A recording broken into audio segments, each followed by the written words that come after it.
This is like, yeah. Okay, so we are live. We are the Hey, Doctors Who podcast. My name is Chris. I'm Chip. Brian. And this is part 2 of our discussion on The Name of the Wind, the fantasy novel by Patrick Rothfuss. If you did not tune into our last episode, we discussed the first 80 to 100 pages. Roughly. Was it 13 That chapters? really kind of established the main character. I believe we settled on the pronunciation of Kvothe. Yep. And so today's discussion is really around the next step in his journey. It's the next set of pages in the novel. I think we went to chapter 25. Yeah, so we ended last time at 13, and we did 14 to 25 for Yeah. our chapters this week. The nice thing about these chapters is, you're like, holy crap, you guys read 25 chapters. No, some of them are like a page and a half long. Yeah. But it really does a great job of breaking things up and organizing things in ways that kind of flow naturally. Yeah. It almost feels like a television, like a story arc across a couple of episodes. Right. So there's kind of an arc to the chapters. But when we ended last time, Kvothe was a child. His parents were in charge of like this traveling entertainment troupe, and Ben, who was an arcanist, And joined the troop. Was basically teaching Kvothe because Kvothe, upon seeing him, saw Ben call the name of the wind to repel an attack. So it's kind of fitting that the first section we're breaking this down to today is really the name of the wind.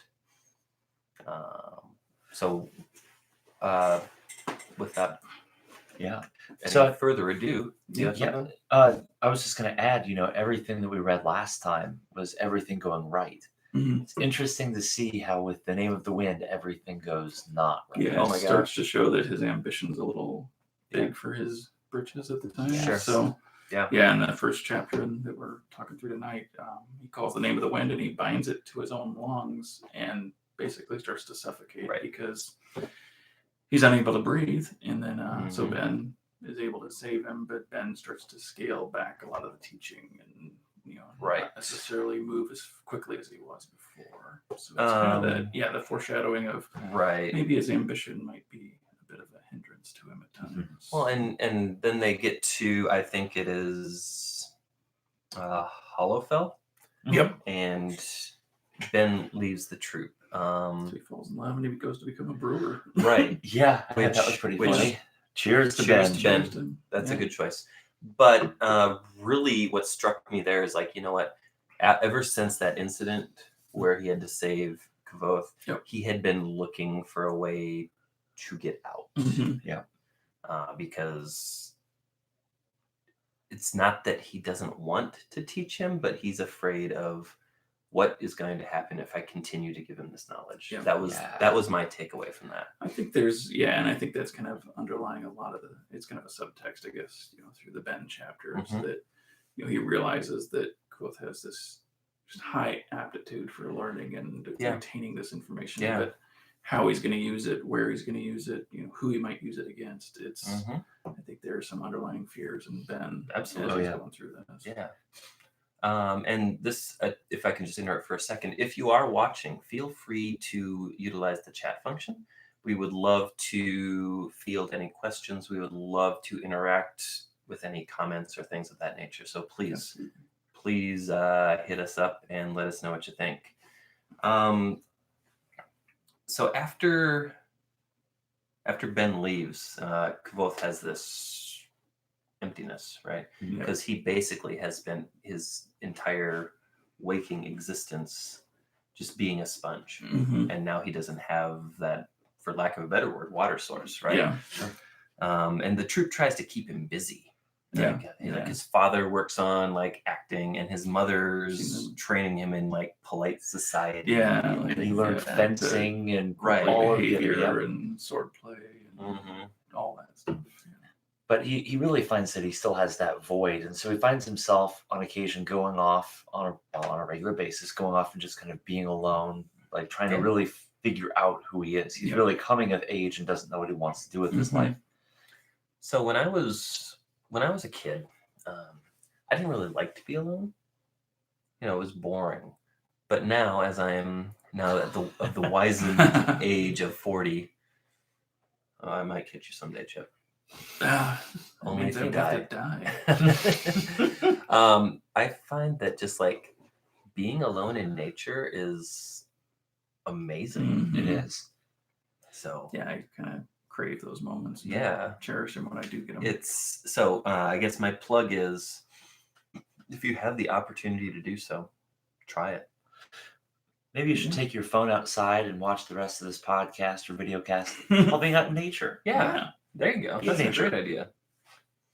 So let's see what happens. And while he's out on one of his, were you gonna go ahead? Oh, you go ahead and finish. I was just. So while he was out, one night he decides that he doesn't really want to be with his parents. He just kind of wants to be alone, and he goes out into the woods. He's gone for an extended period of time, and he comes back, and his entire world is completely flipped upside down. Yeah. I kind of got the imagery in my mind of when Luke came back to see his aunt and uncle's farm, Yeah. and the same people had been through, and it was Yeah. just I know you'd said that earlier, and I hadn't thought about that, but yeah, that does That's- feel about like that. Right. Like Because you kind of got Obi-Wan as the Ben character, Mhm. Right. But Ben doesn't stay with him in this Yeah, part, right. but, it's but still likes everyone in to- the troop is just dead, like slain, Yep. destroyed. and there's a group of men or people huddled around the fire, and they And spy I him, but- think this is the point where he notices the fire has a blue tinge to it, Mhm. right? Mhm. But it's interesting because the whole ominous nature of the Chandrian is that they're these powerful beings. We don't really know a lot about them, Mhm. but it seems like they slaughtered the troop with swords. They didn't, it doesn't seem like there was a lot Right. of magic or anything No. used. It was pretty straightforward, just Bloody slaughter. gutting them Yeah. and Yeah. skewering them. Yep. So that was interesting, but Right. and I can't remember exactly what happens because I know they turn and somebody says something to Kvothe at that point, Well, and there was because they were going to kill him, and then they didn't. they realized that they had somewhere else they had to be, and Yeah. they needed to disappear quickly, so they just more or less vanished. Yeah. And we got introduced to Cinder, who I have a Yep. feeling will come back at some point. Yeah. That was great graphic art you found the other. Yeah, I actually wanted to take a second and just kind of talk about that. So, if you saw our post on Instagram of Kvothe playing the lute, Mhm. that was by Donatus Art on DeviantArt. And the thumbnail on this video is called Kvothe Meets Haliax, and it is by Brad Sutton. As we go through, I've been wanting to pull in just some fan art that really just spoke to me. Yeah. And it's really important, as I've done some art myself, that we want to make sure that we're crediting the people that are creating these things. Absolutely. So, yeah. So we do have somebody with us. Let's see. I am not fluent. I'm guessing it's either Spanish or Portuguese. So if you're still listening, feel free to help me Awesome. out. Ciencias Sociales Condición Humana. Something about the human condition. Mm-hmm. Yeah. So he's talking about, the humanness of, because at this point we kind of have been thinking of Kvothe as someone above just mortalness. He has Yeah. kind of the skill He has of like this legend to him, There's right? a Yes. presence in us. Yeah. But he- larger than life type Yeah. figure. Well, and especially the way that he deals with tragedy in his life, how he goes from everything to absolutely nothing. Yep. Well, he starts off with just his loot. So at Mhm. this point, he's Right. parentless, friendless. Yeah, he's got. I think all he has is the book that Ben gave him. His father's loot. Yeah. Not loot money, but loot the instrument. Right. LUT. And right, then, yes. and just kind of the few things that he has learned to try to survive. So I remember he's, basically in shock, but he knows that he Well, needs to find water. He knows he needs to find but shelter. I think he knows if he needs to we- find food. Before we get to that point, I think we need to back up Yeah. because we didn't really go into the men around the fire. Yeah. Oh, that's a good point. Yeah. Good point. and you've got things like the blue tinged flame. Yeah, some of the signs of the Chandrian. You've also got like the iron is all rusted, And wasn't the wood rotted. Is basically rotted, right? All fabled signs of the Chandrian. So as he touches the wagon wheel, it just kind of like disintegrates. And that was his cover, and everyone's like, oh shoot, look at that, we missed one. Yeah. But I mean, really, like, Rothfuss does a great job here of not only kind of narrating what's happening, but also giving you kind of this eye into his emotional state. And I think that's really key to making you connect and really feel for a character, is you have to feel like they're a real person. And to do that, you have to understand their emotional state. So I thought that was really well done in this scene and going forward. Yeah, because this emotional journey through at least the sections that we read for tonight are, it's really, there's not a lot of good things that happen to him here for a little while. No. And having read it before, I mean, things change and things happen, but excuse me, this stretch of the story is pretty dark. And, it is. And down. Absolutely. So basically it turns out that one of this Chandrian said that Kvothe's father has been singing entirely the wrong sorts of songs. And if you remember last time, he had been working for seasons on a song about the Chandrian. Yeah, and actually going back to when Ben was leaving the troop and going to stay in Hollowfell, they threw basically a farewell party, and at that party, he actually sang some of that song. Kvothe's father sang the first time that he sang that song, at least the part of it. And then it's shortly after that this Chandrian show up and take him out. Right. And so there's a man that it's described, he's wrapped in shadow. And through the course of the conversation, you find out his name is Lord Haliax. But essentially they make an attempt to kill Kvothe. However, Haliax is like, whoa, hold on a second. And he's just like, he looks up and he's like, they come, and then they split. You don't have any other explanation for what's going on. They're just gone, and he's on his own. Which then brings us back to what we were talking about, where he's got his loot, he's got Ben's book. And he's all alone. Clothes on his back. He flees into the forest. Right. So that's really the first section, right? The name of the wind and that tragedy that happens because of that, ultimately. If he had not done that, Ben would not have left. There would not have been a party. His father probably wouldn't have sung the song. So that one action has this cascading effect through this whole the way he first sees it, chunk. right? And then he spends this time in the forest, and before we kind of get into the next section, or what leads into the next section, he's surviving. He finds water, he finds shelter, he learns how to snare rabbits. And I like that he set the snare the first time, caught a rabbit, but he didn't have the heart to kill it. Right. So then he set the next snare to be a lethal snare, so it would kill him at the time they caught him. And then he was able to fend for himself and survive.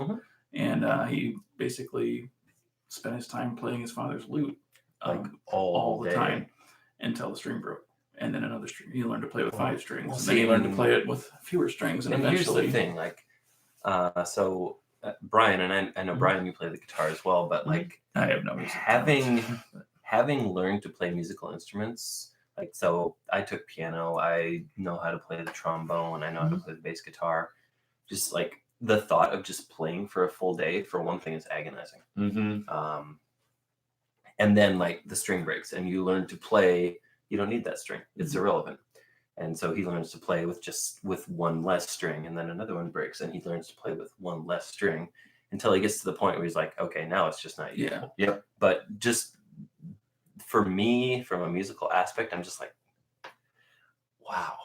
I'm curious too if Rothfuss has a musical background, because the way he talks about music and how music plays such a big part of this, he almost has to. And I don't know enough about him, but it's been established that Kvothe is exceptionally bright. Yeah. So he plays all these things that he remembers hearing, and the parts that he doesn't remember, he fills in the best he can. And then he starts playing. Let's see. things like external influences, like He starts to sun make, setting behind the clouds and the birds wind through the taking a trees, drink. or And then after he's kind of exhausted that avenue, he goes to internal influences like singing with father by the fire and mother smiling. And I think Yep. there was one about Ben as well. Yep. So it's just kind of, again, it kind of fuels that emotional journey. Yeah. But that, go ahead. Oh, I was going to talk about the interlude after that, but if you want to talk still about the... No.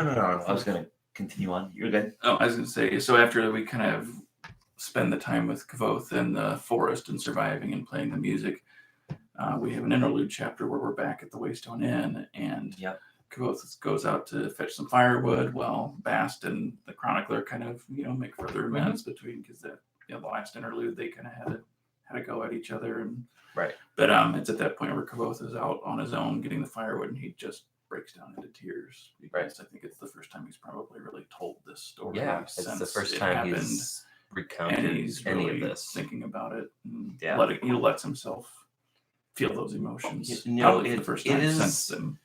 I'm not saying it's easy to build walls like that and compartmentalize things, but oftentimes I think it seems easier than actually confronting those things. Oh yeah. And if this is the first time he's actually taken those walls down, and we talked about that last time, because he was able to convince himself, was it hide and seek or something? Yeah, so exactly. He was so easily able to build those walls to begin with.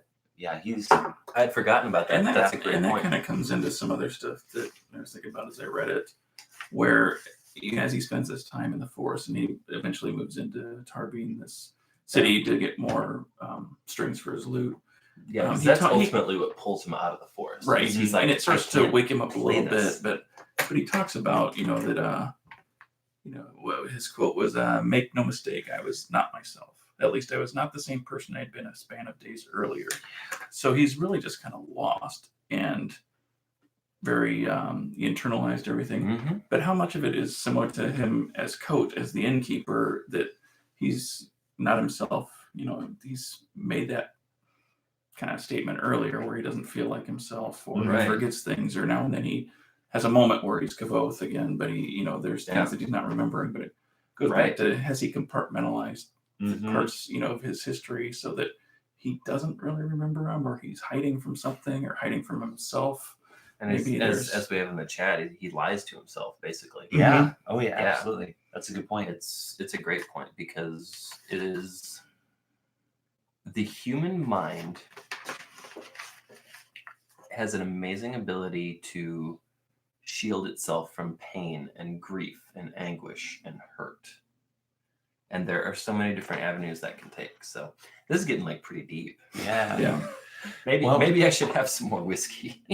But well, the other quote that I pulled out of it was, at one point he says, "I was not in my right mind. Much of me was still in shock, sleeping, if you will. I needed someone or something to wake me up." And that's what he says kind of before he moves into, that was actually moving out of Tarbean, I think. Yeah, so that he was moving on to university at that point. But he spent, what, 3 years in Tarbean? Yeah. And it was not a good 3 years, right? He was basically a street urchin. So and his father's loot was destroyed. All he really had of value was the book that Ben gave him. And he had a little nook on some roof where he was able to keep himself dry and have what little means that he had to survive, with a blanket. And basically wore rags, built up calluses on his feet from living on the streets without shoes. The one refuge he did find was a man named Trapeze. I don't know if it was technically a hospital, but he basically took. It felt like a Mother Teresa type. He's just caring for these people that have no one else to care for them. And he would take anybody in if they would help. So in the beginning, he would go there, and Trapeze would say, "You know what? If you haul some water, you can have bread. You can eat." And so that was, one of the places where he felt he was safe, where he was a refuge. But he said it wasn't quite home. No. Right. But I know that he ended up there sick with a fever after, I think it was after the midwinter celebration, and he was begging in the wealthier part of town, and basically got beaten up by a guard. And I think somebody did reach out and kind of help him and gave him Yeah, some money, but he ended up back at Trapeze's place. And Right. he was Because it was sick of during like fever and like hallucinating. a festival. Yeah. And like these I think it was called these Midwinter. wasn't it? costume Yeah. costume people It was found him, and Telu. they're like, oh my gosh, Yeah, somebody beat the this god kid. Telu and then Insanus or Incanus, the demon. Incanus. Yeah. But it's he basically got the crap kicked out of him, Mhm. and he managed to get back to his hiding place. I think he figured out he was like burning up with fever, and Yeah. he got there. Yeah. He still had that silver talent, I think, or at Mhm. least some left over from it, and he was able to. Trapeze was able to use that to buy him medicine Yep. to break the fever and ultimately save his Mhm. life. But something interesting happens here when he regains consciousness, because one of the other patients, I guess, one of the other kids that's there, wants a story. So Trapeze tells the story of, early times of demons and of Telu and of the one pure good woman in the world, Mhm. and how basically Telu makes himself flesh through her by Becoming our child. Yeah. Right. Very, Yeah. I was going to say Christian impregnating allegory in her, a way, but but the way you said it sounded good. Yeah. It was like an immaculate conception right. It was- thing, and yeah. very much. Well, there was a lot of religious symbolism Yeah. in this entire thing. Yeah, when we very- talk about and like it was Christianity symbolism. it was really interesting to go through and read. But one part stuck out to me because we talked about Incanus, like the demon. Yeah. Mhm. And like Telu tracked him down and like captured him and tried to he chained him to an a big iron wheel and tried to like Yeah. burn burn him. him. And like he started to break free, and Telu jumps on top of him, Mhm. and Incanus is like, "You're gonna die too if you do this." And he's like, "Hey." And there was one quote there that I pulled out. I'm like, I wonder if this comes into play later. But he said, "And if I am needed and called on in the proper ways, then I will come again to judge and punish." Wow. Yeah, I missed that. That's a good one. That's a good it's line. like wait a second. That almost feels like some foreshadowing. there. Yeah. I don't know if it actually Well, and the other is. part of the story though is when kind of tied to that. I think it was before he did that with Incanus. He drew a line in the dirt that basically said, Oh yeah. on that side there's pain and punishment. Right. On this side there's pain There's and still punishment. pain and punishment. But I'm here, But- so you have a chance at redemption, but I'll basically, love or you. salvation. Yeah. But then all the people of the village or wherever, everyone but 7 crossed to his side of the line. And those 7 basically became the Chandrian, or the story of how they were. Right. They came to be. Yeah. So they were the 7 demons, which Incanus was Right. the leader. Mhm. I mean, But after that, after he gets better and he leaves Trapeze's place, he learns new skills. So he learns how to effectively beg. He learns how to like slit purses and Pick locks. and things like that. And basically, he's like he can basically do anything. And the one defining moment, and I think this is something that he indicates later, really defines how and why he became what he became. Was he was in his secret place, and he was awakened by this group of older boys that were basically just beating the crap out of this little kid. And he's like, he had like a tile from the roof, and he's like, if I try to help, they're gonna find me. They're gonna find my secret place, and everything I hold dear is in this place. So he puts the tile back, and he goes back in, and he tries to just shut it out and go back to sleep. And I think like self-preservation is such a strong instinct, right? Yeah. And it's like, anything that he had from his old life is right there. And it's like, no, my loot was already broken by street thugs. If they find this book, if they find my place, then I have nothing left of my old life. I have nothing left to remember what I had. And I can't remember the quote, but he said something about that incident is where the Kvothe that they tell stories about came to be. Yeah. So that was almost like the birth or the defining moment of his development there. One thing I thought was interesting too, with his whole background, and in the forest, he was playing his lute constantly, and he was very about music. But aside from begging in the streets, I mean, he didn't sing, he didn't play music, he didn't No. tell stories, he didn't do Right. sympathy, he Mhm. didn't do any of these things Any that of he had these things learned. that he had just was skills shut in. down. Right. Things that he could have used to probably help Mhm. himself. Well, because there was one part where he like walked past an inn where there was like entertainers, Mhm. and it's like, dude, you could do that. Mhm. You're trained to do that. Yeah. But it's like, it goes back to the whole compartmentalization of his mind. Is he Right. protecting something Right. in his mind and not allowing himself to do it? Or is he Yeah. not remembering that he knows how to do some of this stuff? Mhm. Because there seem to be memories in there, because when they're talking about the Right. Midwinter Festival, he remembers how his father used to play in Canis, and that, they'd go around and they would play demons that would basically terrorize, not in a bad way, the people of different towns. And it was just interesting what he remembered, but what he didn't call upon from his own Right. skills. Sure. So Well, go ahead. Oh, no, the boy and Kinnis, I keep saying the name wrong. The mask, Right. Mhm. Yeah. So they were talking. The one that helped him? Yeah. Yeah. So that kind of struck me as odd too, because that normally this book has been very straightforward. You have the kind of the mythical, you have the good, you have the bad, but here is someone who is playing the part of a bad guy, but is actually helping him Sure. out. Realized Yeah. that he needed help. Yeah. And so It's like, here, take this, Mhm. take this silver talon. Here, take my gloves.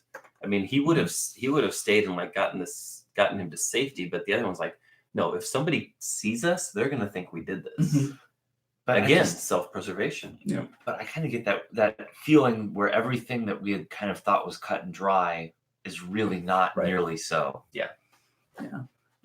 One last thing that I wanted to touch on was, the whole memory and what he remembers and what he shuts out.